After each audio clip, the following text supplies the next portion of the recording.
আপনি যখন আপনার গাছটিকে এরকম একটি ইটের মধ্যে রাখছেন বা প্রাচীরের উপরে রাখছেন, দেখছেন যে এইভাবে বেশ ভালো রকম মাটির মধ্যে একটা ফাঙ্গাসের জন্ম নিয়েছে।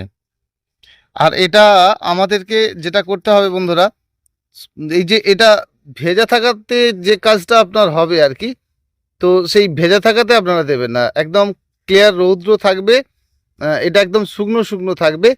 সেক্ষেত্রে কিন্তু আপনারা যেটা করবেন, এই যে চুন দেখছেন এভাবে চুন আপনি আপনার পুরো ছাদ বাগানে যদি মাঝে মধ্যেই এভাবে খুঁড়িয়ে খুঁড়িয়ে দেন না, তাহলে আপনার টোটাল যে ফাঙ্গাসটা সেটা কিন্তু একেবারে ক্লিয়ার হয়ে যাবে এবং আপনার ছাদটিও বেশ ভালো থাকবে। এবং আপনার যে গাছপালাগুলো রাখবেন তার যে টবের ধার সেটাও কিন্তু আপনারা দেবেন, আর তাতে কিন্তু খুব ভালো কাজ পাবেন।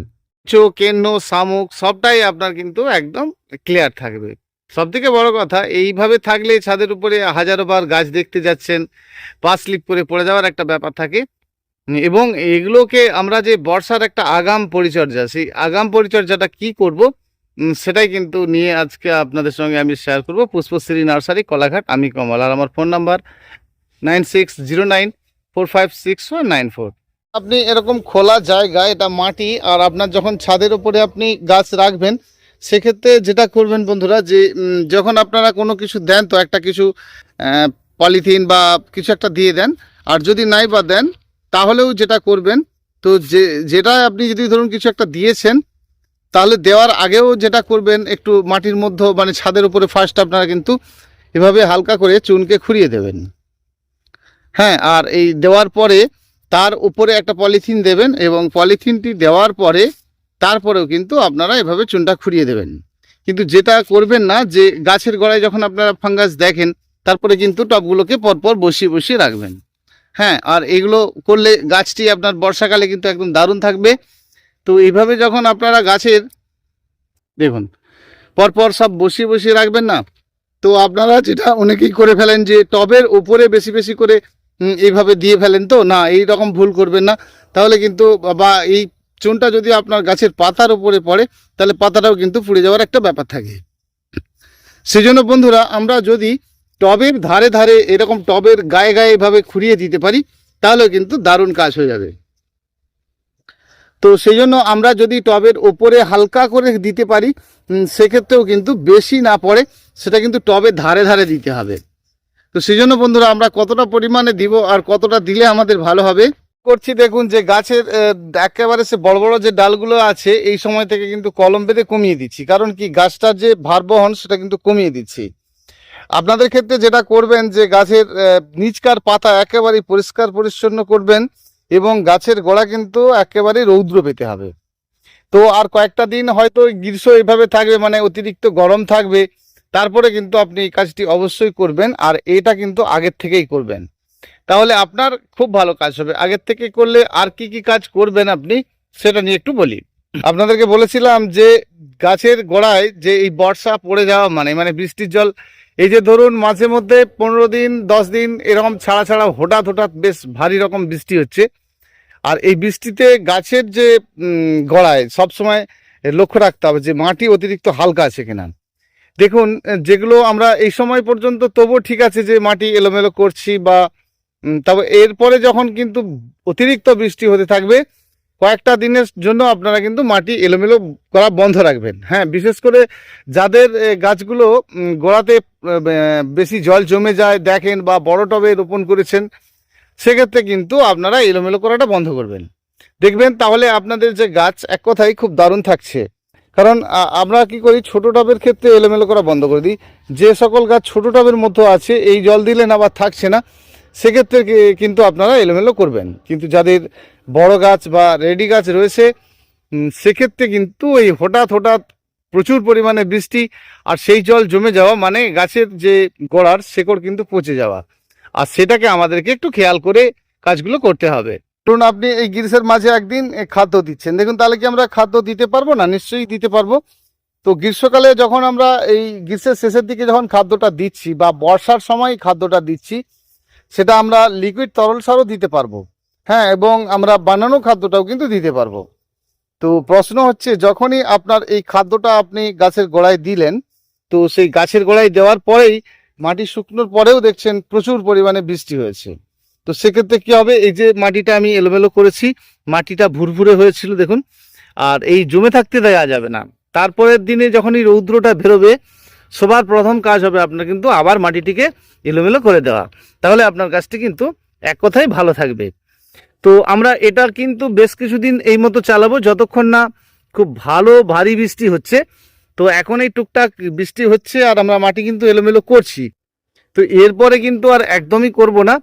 আর যদি আমাদের কোনো সময়টা ধরুন গ্রীষ্মকালে বা আপনার বর্ষার কোনো মাঝে বা শীতের সময় যদি আপনার এরকম হয় যে হঠাৎই আপনি খাদ্য দিয়েছিলেন গাছে, তারপরে দেখছেন এত বেশি বৃষ্টি হয়েছে, আর বৃষ্টির পরে দেখছেন দু একটি করে ঘাস ফোটা শুরু হয়েছে, সবার প্রথম কাজ হবে কিন্তু যে আপনি এই ধরুন 5 দিন আগে খাদ্য দিয়েছিলেন, এই আমি দিয়েছিলাম দেখুন দু একটি করে যে ভেগ্ন ফোটা শুরু হয়েছে, অর্থাৎ ফাঙ্গাস এটা কিন্তু। তো সেই জন্য আমরা এটিকে একেবারে উদ্ধার করে নিতে পারবো। তো আমরা কখন মাটি এলোমেলো করব আর কখন করব না, সেটা কিন্তু যখন মাটি এলোমেলো করব না সে সময়টা আমাদের জানতে হবে যে অতি ভারী বর্ষা, তো বাকি সময় কিন্তু আমরা মাটি এলোমেলো করছি। তো দেখুন এই যে মাঝে মাঝে বৃষ্টি বা যে খাদ্যটা আমি দিয়েছিলাম গাছের গোড়াতে, জমে থাকা খাদ্য যে খাদ্যটা দিয়েছিলাম সেটা শুকনো হয়েছে, সবই ঠিক আছে, কিন্তু গাছ তো আর একই দিনে খেয়ে নেবে না। সেই জন্য এই যে খাদ্যটার মধ্যে যখন যত পরিমাণে জল থাকবে আর তত কিন্তু এই মাটিটি দুর্গন্ধ হতে থাকবে। সেই জন্য আমরা মাঝে মধ্যেই এই কাজটি করব, যে আমরা বর্ষাকালেও যদি করি সে সময় কিন্তু আমাদেরকে মাটি এলোমেলো করতে হবে। তো বর্ষায় আমরা এলোমেলো কখন করব না, যে বর্ষার সময় অতিরিক্ত বর্ষা হচ্ছে, 10 দিন 12 দিন ধরে আমাদের বর্ষা চলছে, আর সেক্ষেত্রে কিন্তু আমরা মাটি এলোমেলো করাটা বন্ধ রাখবো কয়েকটা দিনের জন্য। স্যার ধরুন সেটা প্রচুর বৃষ্টি হচ্ছে, 10-15 দিন লাগাতার বৃষ্টি হচ্ছে, সেক্ষেত্রে কিন্তু মাটি এলোমেলো করা বন্ধ করব। তবে অবশ্যই যদি আমরা গাছের গোড়াতে কোনো একটা খাদ্য দিয়ে ফেলি, তারপরে ভারী বৃষ্টি হয়েছে জানতে একবার পারি, তাহলে কিন্তু তারপরের দিনই আমরা মাটিটিকে এভাবে এলোমেলো করব, এবং এটা শুকনো হয়ে গেলে আবার কিন্তু গাছটি আপনার দারুণ হয়ে যাবে। অর্থাৎ গাছের যে সমস্যা বোধ হচ্ছিল বা হতে পারতো সেটাও কিন্তু আর হবে না। বর্ষার সময় আমরা গাছের গোড়ায় এলোমেলো করব কিনা, দেখুন বর্ষার সময়ও আমরা গাছের গোড়া এলোমেলো করব, শুধু খেয়াল করব যে সকল আমাদের বড় বড় গাছ রয়েছে বা যে জায়গাটা আমাদের জলে ডুবে যায়, যেমন আমাদের ক্ষেত্রে হয় অনেক গাছের গোড়ায় কিন্তু জল এসে যায়, অনেক বন্ধুরই বড় বড় টবে গাছ রোপণ করা আছে, তাদের ক্ষেত্রে কিন্তু বারে বারে মাটিটিকে এলোমেলো করা যাবে না, বিশেষ করে বর্ষার সময়টা। তবে গ্রীষ্মের সময় আপনি করলেও এই কাজগুলো আপনারা একটু ঠিকঠাক মতো করুন, দেখবেন প্রত্যেকটি গাছই আপনি ভালো রাখতে পারবেন। গাছগুলো আমার বর্ষার সময় কিন্তু প্রতি বছর জলে ডুবে যায়। শুধু এগুলো কেন, এইভাবে যে সারি ধরে দেখছেন যত আম গাছ টাছ রয়েছে, এগুলো সবই জলে ডুবে যায়, প্রতি বছরই জলে ডুবে যায়। এবছরও জলে ডুববে, সে নিয়ে কোনো চিন্তা নেই যে জলে ডুববে, কিন্তু জলে ডুবলেও আমাদের গাছ মারা যায় না। কেন মারা যায় না, না এখন থেকে দেখুন মাটির চারিধারে ঘাসপালা এটা ওটা হয়েছে, ঘাসগুলো তুলে দিচ্ছি, কিন্তু এই জলে ডোবার পরেও আমি আপনাদেরকে দেখাবো, আগের বছরও দেখিয়েছিলাম আগের ভিডিওতে। তো এই গাছের গোড়া যদি কোপানো থাকে তাহলে কিন্তু এই সমস্যাটা দেখা যায়। বড় টবে যাদের গাছগুলো রয়েছে তাদের ক্ষেত্রে এই সমস্যাটা দেখা যায়। আপনাদেরকে গাছের গোড়াতে চুনটা দেওয়ার ব্যাপারটা বললাম, যে চুনকে যদি আপনারা এইভাবে চুনকে যদি জলে ভালো করে গুলে, মোটা করে গুলে নিয়ে গাছের যে কাণ্ড, এইভাবে গাছের যে কাণ্ড, এই কাণ্ডে প্রলেপটা দিয়ে দেবেন, ঠিক আছে। আর এই কাণ্ডের উপরে প্রলেপ দিলে আপনার কি হবে, গাছের যে বৃষ্টি খেয়ে যে ফাঙ্গাসের ব্যাপারটা সেটা কিন্তু থাকবে না। তো এই চুনকে আপনি গাছের গোড়ায় কি করে দেবেন, কতটা দেবেন, দেখুন এই 1 চামচ 2 চামচ এরকম ভেবে ভেবে একটা গাছে দেওয়া যাবে না। তো আমরা এটা যেটা করব, গাছের গোড়ায় দিতে গেলে 3টি চুন 10 লিটার জলে গুলে প্রতিটি গাছে কিন্তু যে যতটুকু জল খেতে চায় দিতে পারি, একটা সহজ পদ্ধতি। আর অবশ্যই টবের মাটিটি শুকনো করে দিলে বেশি ভালো কাজ হবে। তা আপনি যদি না শুকনো করে দেন কি কম কাজ হবে, অবশ্যই একটু কম কাজ হবে, তবে শুকনো করে দেন ভালো কাজ হবে। তো টবে দিলে এরকম 2টি আঙুলে করে আপনি চিমটি কেটে নেবেন একটুখানি, আর এই একটুখানিতে কিন্তু অনেক কাজ। হ্যাঁ, একটি টবের জন্য আপনার 6 থেকে 10 ইঞ্চি টবের মধ্যে একটুখানি আপনি নেবেন, আর এই একটুখানিকে নিয়ে আপনি আপনার টবের চারিধারটা ঘুরিয়ে দেবেন, গাছের গোড়ায় যেন না আসে। তো আপনি এভাবে শুকনো চুনটাও কিন্তু গাছের গোড়াতে দিতে পারেন। রিস্ক যদি না নেন তাহলে 100 গ্রামে 10 লিটার জল এই আন্দাজ করে আপনি কিন্তু গাছের গোড়াতে দিন, তাহলে গাছের গোড়াতে আমরা খাদ্য চালিয়ে যাব এবং খাদ্য দিতে পারি, সেটা নিয়ে কোনো ব্যাপার নয়। তবে খাদ্য দিয়ে খাদ্যটি শুকনো হতে হবে, এবং অতিরিক্ত বৃষ্টি তো আর বলে করে হবে না, তো অতিরিক্ত বৃষ্টি হয়ে গেলে কিন্তু আমরা অবশ্যই, যেদিনই দেখবো বৃষ্টি হয়েছে, তার গাছের গোড়া যদি খুব, আবার অনেক সময় কি হয় আপনাদের অনেক হালকা মাটি থাকে, অনেকেরই দেখেছি, তো হালকা মাটি থাকলেও কিন্তু আপনাকে তার পরের দিনে খুবড়ে শুকনো করে দিতে হবে, তাহলে আপনি আপনার সব গাছকেই ভালো রাখতে পারবেন। কোনো জলের উদ্ভিদে দিতে চান, কোনো পদ্ম গাছটাছে আপনি দিতে চান, সেক্ষেত্রে কীরকম করবেন দেখুন। এইভাবে ওই বললাম অল্প করে একটুখানি হাতেই নিলেন, আর মাটির মধ্যে একদম জলের উপর মধ্যেও কিন্তু হাতটা ধুয়ে ফেলবেন। হ্যাঁ, এটা আপনি মাঝে মধ্যেই করবেন, দেখবেন আপনার যে পদ্ম গাছ তার যে রূপ সেটাও কিন্তু দারুণ পরিবর্তন হচ্ছে। হ্যাঁ, মাটির মধ্যে যে ফাঙ্গাস, পচে যাওয়া সবটাই কিন্তু দূরে যাচ্ছে। আর এই কাজটি আপনারা করুন, দেখবেন খুব ভালো উপকার পাবেন। একদিনে বা আপনাকে দিতে হবে কেন, একটু করে নেবেন, শুধু জলটা আপনি হাতটা ধুয়ে ফেলবেন, ব্যাস একদম আপনার গাছ দারুণ থাকবে। যখনই আপনি দেখবেন যে মাঝে মধ্যে আপনি সপ্তাহে একবার দুবার মাঝে মধ্যে কিন্তু যখনই দেখবেন যে ফাঙ্গাস হচ্ছে গাছের ওই টবের মধ্যে একটা ভালো রকম শ্যাওড়া, দেখুন এভাবে শ্যাওড়া জন্ম নিচ্ছে দেখুন, তো এইভাবে এগুলো একেবারে কিন্তু ক্লিয়ার হয়ে যাবে। তো সেই জন্য আমরা কিন্তু এই কাজগুলো করতে একদমই ভুল করব না। আর বর্ষার সময় এই বিশেষ করে অতিরিক্ত বৃষ্টিতে কিন্তু বেশ ভালো রকম গাছের ক্ষতি হয়ে যায়, সেই কোনো ক্ষতিটাই না হয় সেটা ভেবেই কিন্তু আমাদেরকে এই কাজগুলো করতে হয়। বা অনেক সময় কি করি যে গাছের যে এই যে কাণ্ড থেকে দূরে একটু পাতা কিছুটা রেখে আমরা কিন্তু এরকম জায়গা থেকে কেটে দিই অনেকে, তাই না, কাঁচি দিয়ে কেটে দিলাম। দেখুন যখন আপনি পাতাটা কাটলেন তখন এই যে কাটা অংশটা এটা কিন্তু কয়েকদিনের মধ্যে শুকনো হয়ে যাবে। সব গাছের ক্ষেত্রে যেমন এটা হলুদ হয়ে হয়ে পড়ে যায় না, কিছু কিছু গাছ রয়েছে বিশেষ করে অ্যাডেনিয়াম গাছের ক্ষেত্রে, তো আপনি যখন এটা কেটে দিলেন না, এই যে গোড়াটা গিয়ে এখানে পচে গিয়ে এই কাণ্ডের উপরে আপনার ক্ষতি করবে, আর তখনই কিন্তু আপনি কাণ্ডের উপরে চুনের প্রলেপটা দেবেন।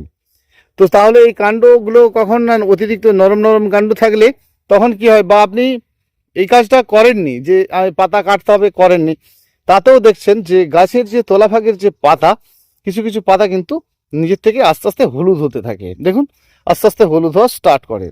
আর সেই পাতাটাই কিন্তু হঠাৎ হঠাৎ ভারী বৃষ্টিতে গিয়ে পচে গিয়ে এই যে কাণ্ড এখান থেকে পচন স্টার্ট হয়ে যায়। তখন ভালো গাছ, ভালো আপনার গাছের রং খুব ভালো আছে এমন থাকা অবস্থাতেও কিন্তু আপনি দেখছেন যে সেই গাছের ভালো রং থাকা অবস্থাতেও গাছের হঠাৎ হঠাৎ কেন পচে যাচ্ছে, গাছটা খারাপ হয়ে যাচ্ছে কেন। তো এই সকলগুলো আমাদের করতে হয় আর কি। যেমন আমরা দেখি বিশেষ করে অপরাজিতা গাছের ক্ষেত্রে যে গাছের ফুল হতে হতে গাছের সমস্ত পাতা যেমন উঠে হয়ে লাল হয়ে কেমন হয়ে যাচ্ছে, দেখুন আমরা কেটে ফেলে দিচ্ছি না। একটা অপরাজিতা গাছেও কিন্তু দেখুন অপরাজিতা, গোলাপ এইসব গুটি কলম দিয়ে দিয়েছি, তার মানে কি আমি গুটি কলম দিয়েছি মানে কি এটা তো কেটে নেবো, তাই না, আর তখনই কিন্তু গাছটা একদম ফ্রেশ পাতা বেরোতে থাকবে। আর যখনই আমরা এই সকল সমস্যাগুলো দেখব, অবশ্যই আমরা এই গ্রীষ্মকালে যে সকল গাছে ফুল কুঁড়ি হয়েছে বা যে সকল গাছে ফল হয়েছে, ধরুন আপনার বেশ কিছু গাছের আম হয়েছে বা কোনো গাছে ভালো ফুল হয়েছে, সেই ফুল শেষে কিন্তু আপনারা এই সময়টা যা কাটাই ছাটাই করার একটা ভালো রকম করে দিতে পারেন। করে আমরা অনেকে ভাবি কি আম লিচু এই সকল গাছে যে এখন আর না, আম এই তো সবে হয়েছে এখন কাটবো না, গরমটা কমে যাক কাটবো। দেখুন অবশ্যই ফল শেষে বা ফুল শেষে আপনি কাটিং করবেন। এবার আপনি কাটিং করার পরেই দেখবেন প্রচুর ডাল শাখা বেরিয়ে গাছটা কিন্তু একদম সুন্দর হতে থাকবে। আর গাছে সেই ডালটাতে কিন্তু তাড়াতাড়ি ফলও আসবে বা ফুলও আসবে। তো আপনি অনেক লেটে লেটে কেটে ফেললে, ধরুন এখন আপনার গাছে আম হয়েছে, আপনি অনেক দিন পরে কাটলেন, সেক্ষেত্রে কি হয় গাছের ফুল বা ফল হতে আবারও অনেকটা সময় নিয়ে ফেলে। গ্রীষ্মকালে হঠাৎই ভারী বৃষ্টি হতে হতে আমরা দেখছি কি অনেক সময় একটা একটা ডাল আমাদের পচে পচে নষ্ট হচ্ছে। দেখুন যখন এই সমস্যাটা হবে, আপনি যেটা করবেন যে গাছের পাতা পরিষ্কার নিচে থাকলে বা গাছের কাণ্ডের উপরে খুব ভালো রকম রৌদ্র পেতে থাকলে তখন কিন্তু আপনার কোনো রকম সমস্যা দেখা দেবে না। কারণ আমরা দেখুন এই কলম বেঁধে কমিয়ে দিচ্ছি, আপনি আপনার গাছের পুরানো ডাল কাটিং করে দিতে পারেন, গাছটিকে ফ্রেশ করে দিতে পারেন, একদম ঝরঝরে করে দিতে পারেন। বা আপনি আপনার গাছটিতে ডাল না কাটিং করেও যদি মনে করেন যে আমার ডালগুলো তো কাটিং করা যাবে না এখন, তাহলেও কিন্তু আপনি গাছের পাতা পরিষ্কার পরিচ্ছন্ন রাখবেন। এবং যেটা করবেন আর যেটা করবেন না, যেটা করবেন যে গাছে স্নান করানো, যেমন বৃষ্টিতে আমাদের এটা হয়েই থাকে, যত গাছে স্নান করানো হয় তত গাছের পোকামাকড়ের উপদ্রবটা কিন্তু খুবই কম হয়। তো তা নইলে কি হবে, রাত্রে এক একটা পোকা এসে সমস্ত পাতাকে ঝাঁঝরা করে খেয়ে যাচ্ছে। দেখুন গাছের ভালো ভালো পাতা কিন্তু ঝাঁঝটা করে খেয়ে যাচ্ছে। এইভাবে সমস্ত পাতা গাছ থেকে কিন্তু ক্লিয়ার করে দিচ্ছে, একদম সুন্দর সুন্দর পাতা আপনি দেখছেন, আবার সকালে উঠে দেখছেন সব গাছের পাতা একেবারেই খেয়ে গাছকে পরিষ্কার করে দিয়েছে। তো এর জন্য এগুলো উড়ন্ত পোকায় আপনার গাছের ক্ষতি করছে। আপনারা সন্ধ্যের পরে যে কোনো একটা কীটনাশক দিয়ে যাবেন, হ্যাঁ যে কোনো কীটনাশক, সেটা আপনার বাড়িতে যে ধরনের কীটনাশক রয়েছে দেবেন। আর তাতে কি হবে, গাছের যে পোকামাকড়ের উপদ্রবটাও একেবারে ক্লিয়ার থাকবে। কিন্তু এটা করবেন, কিন্তু যেটা করবেন না, যে বৃষ্টি অতিরিক্ত হতে থাকলে তখন কিন্তু গাছের ওপরে অতিরিক্ত নাইট্রোজেন খাদ্যগুলো দেবেন না। যেমন আপনারা দেন 19-19, 20-20, ফুলের কুঁড়ি বড় হওয়ার জন্য, ফুলের পাতা বড়, গাছের পাতা বড় হওয়ার জন্য এগুলো তো দেন। তো এই অতিরিক্ত বৃষ্টিতে এটা কিন্তু আগেই বললাম যে আগাম পরিচর্যা, আমরা আগের থেকে এগুলো একটু সাবধান হয়ে যাব বা আমরা ঠিক করে নেব। তো সেই জন্য আমরা যখন দেখব যে অতিরিক্ত বৃষ্টি আমাদের শুরু হয়েই গেছে, কিছু কিছু জায়গায় তো এখন বৃষ্টি শুরুই হয়ে গেছে, তাই না? তো এই অতিরিক্ত বৃষ্টি যখন শুরু হয়ে যাবে আপনার, তখন কিন্তু আপনাকে এই গাছের মধ্যে নাইট্রোজেন খাদ্য দেওয়াটা বন্ধ করে দিতে হবে, এবং গাছের গোড়াতেও নাইট্রোজেন খাদ্যটা দেওয়া বন্ধ করে দিতে হবে। তাহলে আপনার গাছে কিন্তু একদম সুন্দর থাকবে, ফুলকুড়িও স্টার্ট হয়ে যাবে। তো সেই জন্য বন্ধুরা, আমরা দেখুন এই যে গাছটিতে দেখুন ফুল হচ্ছিল, তো এই দেখুন টিকোমা গৌরীচটির গাছ, কত ফুলকুড়ি দেখেছেন? তো ওই ফুলকুড়ি সবই কিন্তু কেটে ফেলে দিই না, এখন কলম দিয়ে দিয়েছি। তো ফুলকুড়ি হতে হতে আরও 1 মাস যাবে আর গাছের শেকড় কিন্তু আবার শুরু হয়ে যাবে, তখন কিন্তু গাছটা আমরা এখান থেকে কমিয়ে দেব। তাহলে কি হবে, আমাদের গাছ এক কথায় সবসময়ের জন্য কিন্তু দারুণ ভালো থাকবে। সে ফুল গাছই হোক আর ফল গাছই হোক, প্রতি গাছকে আপনি খুব মনের মতো করে রাখতে পারবেন। ছিদ্র পোকার ওষুধের জন্য যেমন আমরা সন্ধ্যেতে দিই, অন্যান্য পোকার জন্য যেমন মিলিবাগ, এই মিলিবাগটা এই গ্রীষ্মের শেষের দিকে কিন্তু বেশ ভালো রকম উপদ্রব করে। এই সময় কিন্তু আমরা এই মিলিবাগের ওষুধটা একবার করে চালিয়ে যাব। মিলিবাগের ওষুধ আমরা কিন্তু মাঝে মধ্যেই যেমন একতারা, সিতারা, অ্যাডমায়ার, ফেন্ডাল, যে কোনো একটা ওষুধ নেব, আর সেটা কিন্তু একটু রৌদ্র থাকতে থাকতেই দেব। তাহলে কিন্তু মাইট পোকার ওষুধে খুব ভালো কাজ করে।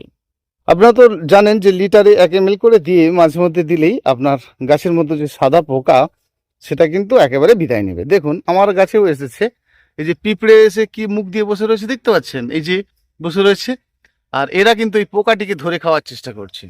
আর তখনই কিন্তু গাছটি ধীরে ধীরে কুঠে হয়ে যাচ্ছে, খুব গাছের বাজে অবস্থা হয়ে যাচ্ছে। কাল দুপুরে বৃষ্টি হয়েছে, দেখুন মাটি এলোমেলো করে শুকনো হচ্ছিল, তবে হঠাৎ বৃষ্টি হয়েছে। তো আজকে কিন্তু সকালে মাটিকে আবার এলোমেলো করে আবার শুকনো করছি। তো এই কাজগুলো যদি আমরা করি, তাহলে কি হবে, গাছ আপনার কিন্তু মনের খুশিতেই বাড়তে শুরু করে দেবে। সব সময় মনে রাখবেন যে গাছের গোড়ায় সবসময় জল, খাদ্য যেন জমে না থাকে। সেই জমে থাকাটা সব থেকে বড় ক্ষতি, গাছের গোড়ায় জমে থাকাটা একদম ক্ষতি। তো সেই জন্য আপনি খাদ্য দেন বেশি কম দেন সেটা প্রশ্ন নয়, প্রশ্ন হচ্ছে সবসময় ভেজা ভেজা খাদ্য দেওয়ার পরে, তাহলে কিন্তু গাছের ক্ষতিটা বেশি হয়ে যাবে। সেটা কিন্তু জলও যদি আপনার ভেজা থাকে, 6 দিন 7 দিন পরে যেমন আমরা করি, ভেজা ভেজা আছে 6-7 দিন গাছ মেনে নেবে, তারপরে কিন্তু হঠাৎই একদিন সেই মাটিকে ভালো করে শুকনো করে দিতে হবে। সেটা আমরা মাটি এলোমেলো করে হোক বা জল না দিয়ে হোক, তাহলে কিন্তু আমাদের গাছ, সব গাছই এক কথায় দারুণ ভালো থাকবে। বন্ধুরা আজ এইটুকুই, আবার দেখা হবে পরের ভিডিওতে। আপনারা আপনাদের গাছের যত্ন ঠিকঠাক নিন, গাছকে সুন্দর করুন, আর আপনারাও ভীষণ ভালো থাকবেন, গাছের পরিচর্যা করবেন, গাছের ফুল ফোটাবেন, তবেই না ভালো। বন্ধুরা দেখা হচ্ছে পরের ভিডিওতে। অসংখ্য অসংখ্য ধন্যবাদ আমার প্রতিটি বন্ধুকে।